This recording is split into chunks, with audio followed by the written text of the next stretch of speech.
अगर हम इस बार की नॉमिनेशन की बात करें, जिस तरह ईशा और अभिषेक के बीच में झगड़ा हुआ, हम देख रहे हैं समंत आके प्रोवोक कर रहे हैं अभिषेक को, कई बार उन्होंने किया भी है। जब आप घर पे भी थे, बीच में आ जाते हैं, कोई भी ईशा से लड़े तो बीच में आ जाते हैं, वो उनका कुछ अलग ही टेक रहता है। आपको नहीं लगता कि उनका इंडिविजुअल गेम नहीं है, वो आए हैं ईशा के लिए और ईशा के साथ ही खेलेंगे, अपना एक कोई इंडिविजुअल गेम नहीं है? क्या आपको लगता है ऐसा भी?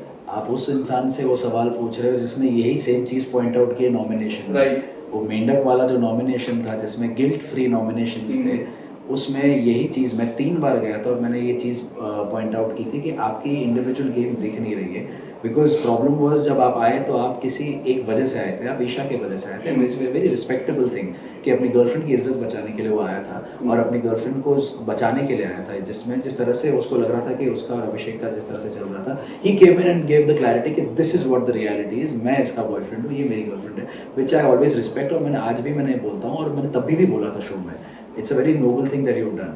पर उसके बाद एक वजूद वाली चीज़ हुई थी उसमें कि उसका वजूद सिर्फ ईशा की वजह से रह गया। फिर कहीं ना कहीं उसने अपना एक स्टैंड बनाने की कोशिश की, इसके एंटरटेनमेंट मस्ती करते हुए लोगों को पसंद आने लगा, बट अदर देन दैट वो बस उधर ही रह गया। फिर वापस विकी के साथ एक प्रॉब्लम हुई जहाँ पर विकी ने बोला कि मेरी बीवी को मैं बोल सकता हूँ खड़ा हो तो बैठ तो बैठ, पर तू अपनी गर्लफ्रेंड को कंट्रोल नहीं कर सकता, किस तरह का बॉयफ्रेंड है, ये चीज़ उसने बोली। तो इस मुद्दे को लेकर उसने झगड़ा किया, फिर वापस वो ठंडा हो गया, उसी विकी के साथ वापस मिल गया। तो मैंने उसे ये चीज़ पूछी भी थी कि भाई where is your stand? Yes. It's not that कि तू झगड़ा कर उसके साथ, but be clear, are you okay with him talking like this about your relation? If you're okay, मैं देख रहा हूँ तेरा क्या स्टैंड रह गया है अभी घर में, जिस मुद्दे को लेकर तू आया था इस घर में, अभी वो स्टैंड रहा नहीं है। एंड लेटर ऑन जैसे ही मैंने ये बात की थी तो उसके बाद उसने वापस से झगड़े करने शुरू कर दिए थे, और सिर्फ एक इंसान के साथ, अभिषेक के साथ। क्योंकि अभिषेक अगर ईशा के साथ कोई भी अगर लड़ाई कर रहा है या उनका आर्ग्यूमेंट भी नॉर्मल लेवल पे आर्ग्यूमेंट हो रहा है, वो बीच में आके कोई ना कोई चीज़ बोल के जाएगा, आते चलते फिरते कुछ ना कुछ बोलेगा।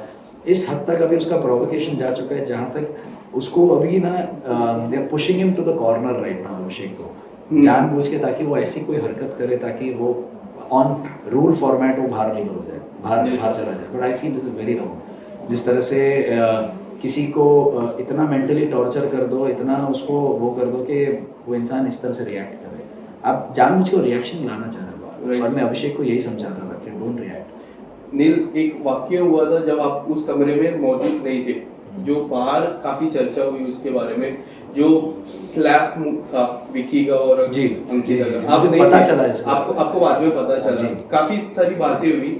आप अगर कुछ डिटेल में बताना चाहो, किस तरह से घर का माहौल क्या था उस दौरान, जो पहला 2-3 घंटा था,